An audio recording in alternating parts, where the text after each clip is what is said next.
Marine trainer Jessica रेडिक्लीफ के बारे में शोर मचाने के बाद इंटरनेट पर एक ओरुका के हाथों बेदर्दी से मारा गया कातिल व्हेल में लोगों की दिलचस्पी दुगनी हो गई है। जबकि यह वाकया मुकम्मल तौर पर जाली है और वीडियोज़ एआई से तैयार की गई हैं, लोगों को तफरीही मकासद के लिए समुद्री हयात की कैद के बारे में वहशियाना सच्चाई का पता चला और ये कि उन कैदियों से हकीकी जिंदगी के वाकयात कैसे रूनुमा हुए। हम तुलकम ओरुका की कहानी जानते हैं जिसने बगावत की। हम में से बहुत से लोग किस्का तन्हा कातिल व्हेल के बारे में नहीं जानते हैं। किस्का कनाडा के नियाग्रा फॉल्स में समुद्री तफरीही पार्क मैरीन लैंड में रहती थी। वो दुनिया भर में तन्हा तरीन व्हेल के तौर पर जानी जाती थी। इसकी एक वीडियो वायरल हुई जब वो 2021 में अपने पानी के टैंक से अपना सर पीटते हुए देखी गई थी। उसने सबको इंतहाई मुश्तइल कर दिया और किस्का की रिलीज के लिए अपीलें की गईं। किस्का को इब्तिदाई तौर पर 1979 में आइसलैंड के साहिल से इस वक्त पकड़ा गया था जब वो सिर्फ 3 साल की थी। समंदर में उसकी खूबसूरत जिंदगी 46 साल की उम्र में इसकी मौत तक इंसानी मुसल्लत की गई असीरी के साथ खत्म हुई। इसे पकड़े जाने के बाद इसे मैरीन लैंड मुंतकिल कर दिया गया। 2000 की दहाई के अवाइल से मैरीन लैंड सरगर्मी से किस्का के लिए मर्द पार्टनर की तलाश में थी। वो सी वर्ल्ड तक पहुंचे जिसने 3 बीलुगा व्हेल के बदले अपने नर ओरुका इकाइका जो 4 साल का था भेजने पर रजामंदी जाहिर की। आइका को किस्का और एक और खातून ओरुका नौतिक्का के साथ रहने के लिए कनाडा ले जाया गया था। ताहम किस्का का सफर मुश्किल हो गया क्योंकि इकाइका नर ओरुका के रवैये और सेहत के कई मसाइल थे जो अक्सर कैद में एओरकस में होते हैं। वो जारे हो गया और किस्का पर हमला करने और काटने लगा।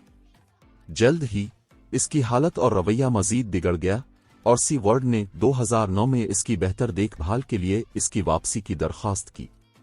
सी वर्ल्ड ने मुकदमा जीत लिया और अकाइका को वापस कैलिफोर्निया ले जाया गया। उस वक्त तक नौतिक्का एक और खातून ओरुका का इंतकाल हो चुका था।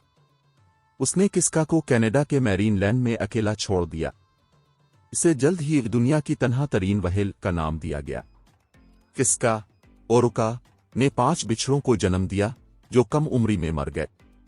लोगों ने अक्सर देखा कि किस्का गैर मामूली और बार बार रवैयों को जाहिर करता है जो कि बोरियत, तनाव और मुहर्रिक की कमी का नतीजा मालूम होता है। वो अक्सर अपने सर पर हाथ मारती, हलकों में तैरती और कभी कभार अपने टैंक में बेजान तैरती नजर आती। 2019 में कनाडा ने व्हेल, डॉल्फिन और पुरपोज की नस्ल कैद में रखने पर पाबंदी लगा दी। ताहम जो लोग पहले से कैद में थे वो किस्का समेत वहीं रहने पर मजबूर थे। इसकी तन्हाइयों से भरी जिंदगी ने तफरीह के नाम पर जालिमाना इंसानी तरीकों की हकीकत को दिखाया। वो ममालिया जिनका मकसद वसी समंदर में रहना है वो छोटे टैंकों में रहने पर मजबूर हैं जहां वो हल भी नहीं सकते। वो समंदर की हुसैन लहरों को भूलकर तन्हाई में तैरते रहने पर मजबूर हैं। किस्का का इंतकाल 2023 में 47 साल की उम्र में हुआ। ऑर्कास को समाजी जानवर समझा जाता है और इसे रहा करने की मुसलसल इल्तिजा के बावजूद इसने अपने आखिरी अयाम बेजान तैरते हुए और टैंक की दीवारों से सर टकरा कर गुजारे। ताहम वो अपने खानदान के साथ समंदर में रहने की मुस्तहिक थी। जब किस्का ने अपने आखिरी अयाम अकेले गुजारे, वहां एक और मशहूर ओरुका तुलकम है जिसने बगावत की और दुनिया को दिखाया कि आरकास को पकड़ना और उन्हें तफरीह के लिए जोकर में तब्दील करना संगीन असरात का बाइस बन सकता है। ये 1991 में था। बहरुल काहिल के सीलैंड में 2 ऐनी शाहिदीन ने तुलकम ओरुका को एक 21 साला कैल्टीबर्न पर हमला करते हुए देखा जो गलती से फिसल कर टैंक में गिर गए। नर ओरुका ने कैल्टी को बार बार पानी के नीचे घसीटा जबकि दीगर 2 ख्वातीन ओरुका ने अमले को ट्रेनर की मदद करने से रोका। वो डूबने की वजह से मर गई, एक ओरुका के जरिए जबरदस्ती डूबने से। बाद में 1999 में एक और ट्रेनर डैनियल डियोक्स तुलकम के पीछे मुर्दा पाया गया था। शुबा था कि डैनियल अपने टैंक में छलांग लगा सकता था। ऐसे दावे भी किए गए थे कि मर्द ओरुका उसे इसी तरह घसीट सकता था जिस तरह इसने कैल्टी के साथ किया था।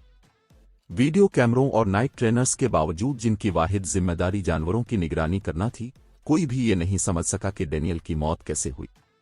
2 अमवात के बावजूद तुलकम के ट्रेनर उसके साथ काम कर रहे थे और शो पेश कर रहे थे। वो उसे टैंक की तरफ से बगैर किसी रुकावट के इशारे दे रहे थे। और 2010 में तुलकम قاتل وہیل نے اورلینڈو میں سی ورلڈ شو کے دوران سینئر ٹرینر ڈان برانچیو کو مار ڈالا۔ 11 ٹن وزنی اورکا اسے تالاب میں گھسیٹ کر لے گیا اور 45 منٹ کے حملے میں اسے مسخ کر دیا۔ موت کے کئی گھنٹے گزرنے کے بعد بھی لاش برآمد نہ ہو سکی۔ ہولناک حملہ بہت سے لوگوں نے دیکھا۔ ہم ایورکس کو خوفناک تصور کر سکتے ہیں اور انہیں قاتل وہیل کہہ سکتے ہیں۔ حقیقت میں ہم نے ان کے امن میں مداخلت کی، انہیں گہرے سمندروں سے پکڑ کر کاروبار، منافع اور سیاحوں کی توجہ کے لیے شو جوکر بنا دیا۔